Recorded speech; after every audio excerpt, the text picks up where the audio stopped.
राम राम दोस्तों और मेरी माताएं बहनें, आप सभी का स्वागत है बाबा नीम करोली जी की शरण में। आप सभी का स्वागत है मेरी मैया रानी के दरबार में। मेरी आदि पराशक्ति माँ नव दुर्गा, सबके कष्ट हरो माँ, सबके घर आओ, सबके घर खुशियाँ बांटो। जय माँ, जय माँ। जय श्री राम, जय हनुमान जी की, जय श्री गणेश भगवान जी की, जय शिव शंकर महादेव, जय बाबा नीम करोली महाराज की। हर हर महादेव। दोस्तों और मेरी माताएं बहनें, आज करते हैं श्रीमद् वाल्मीकि रामायण किष्किंधा कांड का 39वां सर्ग। श्री रामचंद्र जी का सुग्रीव के प्रति कृतज्ञता प्रकट करना तथा विभिन्न वानर योत्पत्तियों का अपनी सेनाओं के सहित आगमन। सुग्रीव के ऐसा कहने पर धर्मात्माओं में श्रेष्ठ श्री राम ने अपनी दोनों भुजाओं से उनका आलिंगन किया और हाथ जोड़कर खड़े हुए उनसे इस प्रकार कहा। सखे, इंद्र जो जल की वर्षा करते हैं, सहस्रों किरणों से शोभा पाने वाले सूर्यदेव जो आकाश का अंधकार दूर कर देते हैं तथा सौम्य चंद्रमा अपनी प्रभा से अंधेरी रात को भी उज्जवल कर देते हैं, इसमें कोई आश्चर्य की बात नहीं है, क्योंकि यह तो उनका स्वाभाविक गुण है। शत्रुओं को संताप देने वाले सुग्रीव, इस तरह तुम्हारे समान पुरुष भी यदि अपने मित्रों का उपकार करके उन्हें प्रसन्न कर दे, इसमें कोई आश्चर्य नहीं मानना चाहिए। सौम्य सुग्रीव, इस प्रकार तुम में जो मित्रों का हिस्सा धनुरूप कल्याणकारी गुण है, यह आश्चर्य का विषय नहीं है, क्योंकि मैं जानता हूँ कि तुम सदा प्रिय बोलने वाले हो। यह तुम्हारा स्वाभाविक गुण है। सखे, तुम्हारी सहायता से सनात होकर मैं युद्ध में समस्त शत्रुओं को जीत लूंगा। तुम ही मेरे हितैषी मित्र हो और तुम ही मेरी सहायता कर सकते हो। राक्षस अधम रावण ने अपना नाश करने के लिए ही मिथिलेश कुमारी को धोखा देकर उसका अपहरण किया है। ठीक उसी तरह जैसे अनुवाद ने अपने विनाश के लिए ही पुलोम पुत्री सची को छल पूर्वक हर लिया था, जैसे शत्रुअंता इंद्र ने सची के घमंडी पिता को मार डाला था, उसी प्रकार मैं भी शीघ्र ही अपने तीखे बाणों से रावण का वध कर डालूंगा। श्री राम और सुग्रीव में जब इस प्रकार की बातें हो रही थी, उसी समय बड़े जोर की धूल उठी, जिसने आकाश में फैलकर सूर्य की प्रचंड प्रभा को ढक दिया। फिर जो उस धूल जनित अंधकार से संपूर्ण दिशाएं दूषित एवं व्याप्त हो रही थी तथा पर्वत, वन और काननों के साथ समूची पृथ्वी डगमग डोलने लगी, डगमग होने लगी। तदनंतर पर्वतराज के समान शरीर और तीखी दाढ़ वाले असंख्य महाबली वानरों से वहां की सारी भूमि आच्छादित हो गई।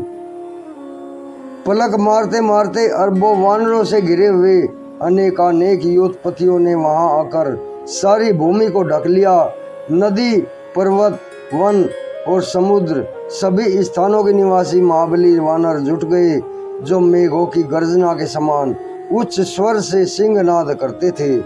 कोई बाल सूर्य के समान लाल रंग के थे, कोई चंद्रमा के समान गौर वर्ण के थे, कितने ही वानर कमल के केसरों के समान पीले रंग के थे और कितने ही हिमाचल वासी सफेद वानर दिखाई देते थे। उस समय पर कांतिमान सतबली नामक वीर 10 अरब वानरों के साथ दृष्टिगोचर हुआ। उस समय परम कांतिमान सतिबल नामक वीर वानर 10 अरब वानरों के साथ दृष्टिगोचर हुआ। तत्पश्चात सुवर्ण शैल के समान सुंदर एवं विशाल शरीर वाले तारा के महाबली पिता कई सहस्र कोटि वानरों के साथ वहां उपस्थित देखे गए। इसी प्रकार रोमा के पिता और सुग्रीव के ससुर, जो बड़े वैभवशाली थे, वहां उपस्थित हुए। उनके साथ ही 10 अरब वानर थे। तदनंतर हनुमान जी के पिता कपि श्रेष्ठ श्रीमान केसरी दिखाई दिए। उनके शरीर का रंग कमल के केसरों की भांति पीला और मुख प्रातःकाल के सूर्य के समान लाल था। वे बड़े बुद्धिमान और समस्त वानरों में श्रेष्ठ थे। वे कई सहस्र वानरों से घिरे थे। फिर लंगूर जाति वाले वानरों के महाराज भयंकर पराक्रमी गवाक्ष का दर्शन हुआ। उनके साथ 10 अरब वानरों की सेना थी। शत्रुओं का संहार करने वाले धूम्र भयंकर वेगशाली 20 अरब रीछों की सेना लेकर आए। महापराक्रमी योत्पति पनस 3 करोड़ वानरों के साथ उपस्थित हुए। वे सब के सब बड़े भयंकर महान पर्वताकार दिखाई देते थे।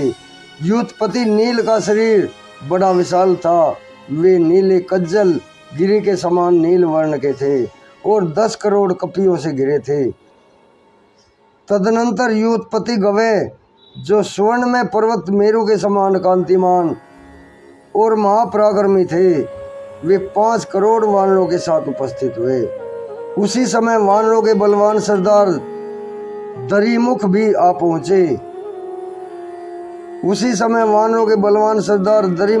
पहुंचे। वे 10 अरब वानरों के साथ सुग्रीव की सेवा में उपस्थित हुए। अश्विनी कुमारों के महाबली पुत्र मेंद और द्विंद, ये दोनों भाई भी 10-10 अरब वानरों की सेना लेकर वहां दिखाई दिए।